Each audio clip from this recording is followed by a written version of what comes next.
In this video, we're going to do a complete review of 1790 to 1860 in AP US history. So let's zoom in on 1790. We have the invention of the cotton gin by Eli Whitney, which makes cotton much faster to clean, which is only going to increase cotton farming and make it far more profitable and increase the South's dependence on slavery, because this process is going to make it faster. And this is going to encourage the Southerners to increase their production, which is going to require even more slaves. It doesn't decrease their production at all, because it's just going to make the whole process faster. Now, we have sectional differences that are occurring. So because we have that the North is currently developing to be more commercial and industrial, the South is still going to stay in this agricultural mindset because they have all this good farming soil. They don't have any need to pivot to something else. And they also just don't have the industrial foundations that the North has, because the North has been having to innovate constantly because they don't have the option of turning towards farming. Now, what about the early slavery debate? So we have a debate that was already existing in the 1790s, but it hadn't yet exploded into a large national crisis at this point. So what about the 1800s? Well, significantly, we have the Louisiana Purchase in 1803, which is going to bring a huge amount of Western land from France. And the big question is whether these new territories are going to be slave or free. We also have an expansion as the country moves westward. We have slavery becoming more and more controversial because every single new territory that is added is going to change the balance of power between North in the free and South in with the slavery. So we have a balance in Congress. So many Americans are very concerned about whether these numbers are equal in free states and slave states, especially in the Senate. Now, in the 1810s, we have Missouri is going to look for statehood soon. Missouri wants to enter the Union as a slave state, which is scaring our Northerners because that's going to upset the balance that they've so carefully crafted. We have growing sectional tensions where more Americans are starting to argue over whether slavery should spread west, and we have compromise ideas that are continuing to form as leaders are trying to figure out what deal they can possibly make to temporarily calm this slavery conflict that people have.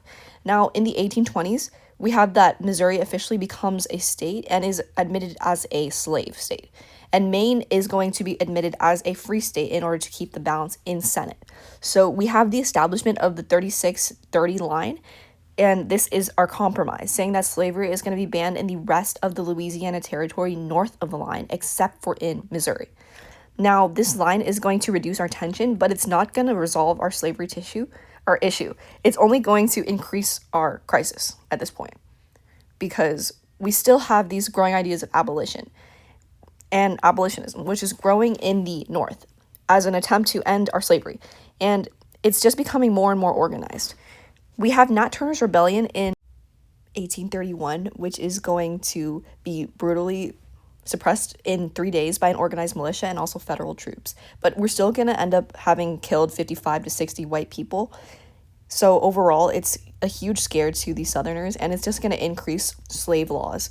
So we have sectional fear increasing, and the South is becoming more defensive of slavery as they see this violent revolt that is actually occurring, and they are scared that that's going to continue happening.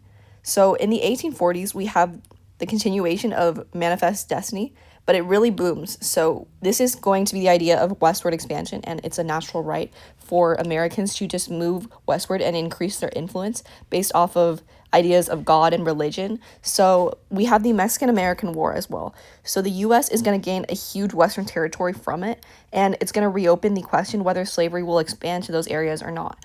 We have the Wilmot Proviso. So we have a failed anti-slavery proposal that passed the House multiple times but was blocked in the Senate. So it was a proposal to ban slavery in the land that we gained from Mexico, and it failed. But it showed that our slavery expansion is still a massive issue nationwide.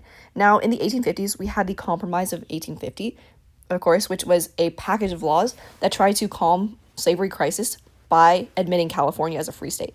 So we're using popular sovereignty in some territories, and we also passed a stronger Fugitive Slave Act, which just enhanced the previous that we had. So we have the continuation of popular sovereignty, which was the idea that a territory is going to be self-determining on whether or not slavery is going to be allowed there. We have the Kansas-Nebraska Act as well. This is an 1854 act that is going to repeal the Missouri Compromise and allow popular sovereignty in Kansas and Nebraska, which will later lead to Bleeding Kansas. In 1860, we have the election of Abraham Lincoln, which convinced many Southerners that slavery was being threatened. We had secession officially from Southern states to leave the Union to protect their system and power, and we had the beginning of the Civil War, which had been building up for decades and finally exploded